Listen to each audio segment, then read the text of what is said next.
Sex does not sell unless. What's up, guys? I'm Dustin, wordswithresults.com.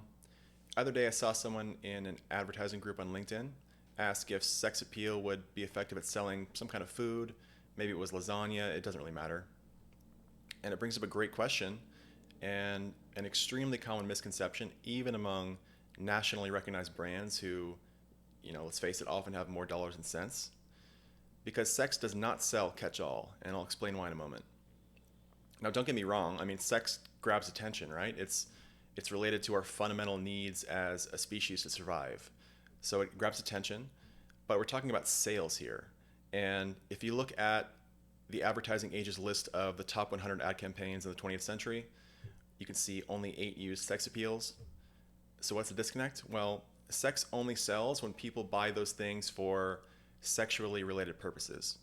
In other words, if the product fits somebody's goals in that situation, it sells when the product is believably aligned with sex. So perfume, cologne, fast cars. There has to be some connection with sex that's believable. So, if I smelled like David Beckham, maybe somebody would want to have sex with me. you know, Sex sells when people buy that stuff for sexually related purposes. Because people see that believable connection between that item and having sex with somebody desirable. So, cosmetics, swimwear, those things. Without that believable connection between the appeal and the product, sex is just bad advertising. Unless your goal is not sales, I'll say. So I'd like to look at a few examples of ads here.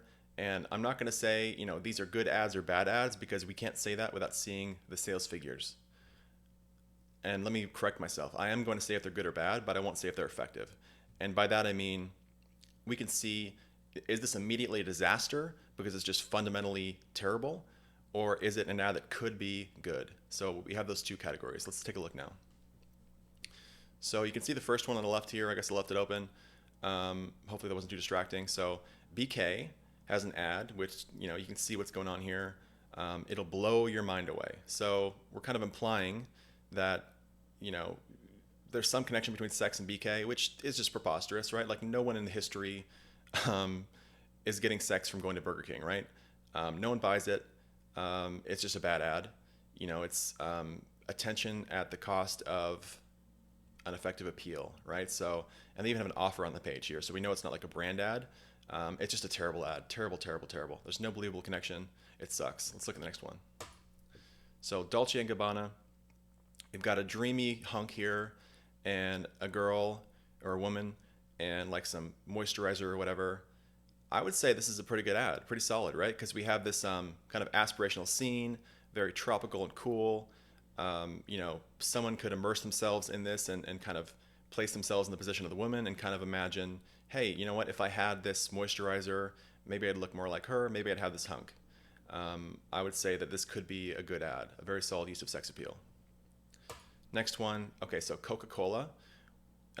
We've got like some very red lips here, zoomed in with like an object, right? You see what's going on. Taste the feeling. I would say, no one buys Coke for sexually related purposes. It's not believable. This is a bad ad. It's not good. Shame on you, Coke. Although I will say, they're not often trying to sell. They're trying to, create brand awareness and things like that. Still, I would say, the emotion they're going for here is not aligned with the product. A bad ad. Next one. So now we're looking at like a hunky dude, top, bottom, front, even the behind. We're looking at like a trimmer ad, right? So if you're in the younger demo, then you might feel, embarrassed if you're in a sexual scenario. You're not well groomed. And so I would say this is aligned with sex, right? Because if you don't have this product, you might have a problem that's a barrier to the sex. And we got the hunk here, so I would say this is a solid ad. Next, we've got like a nun with a priest, and they're doing stuff. Okay, so this is a gelato ad. People don't buy gelato to have sex. It's like the opposite. This is a bad ad all around. Next. So now we have a vodka ad. We've got two gals on either side. A bit suggestive here. I would say I don't really get it, but I do know, alcohol is aligned with sex, right? So in that sense, it's solid. It's not what I would say, hey, this is a great ad, but we can say it's not an immediately terrible ad. Kind of like this ad immediately terrible, this ad immediately terrible, this ad immediately terrible. It's at least it's aligned, right? So again, if you want to sell stuff with sex, make sure that it's believably aligned with your product. Thank you guys for watching. Hope you found it valuable or interesting. Do you agree? Do you disagree? Have you seen ads use sex well or poorly? Love to know in the comments, and I'm not the only one who's curious. Talk to you later.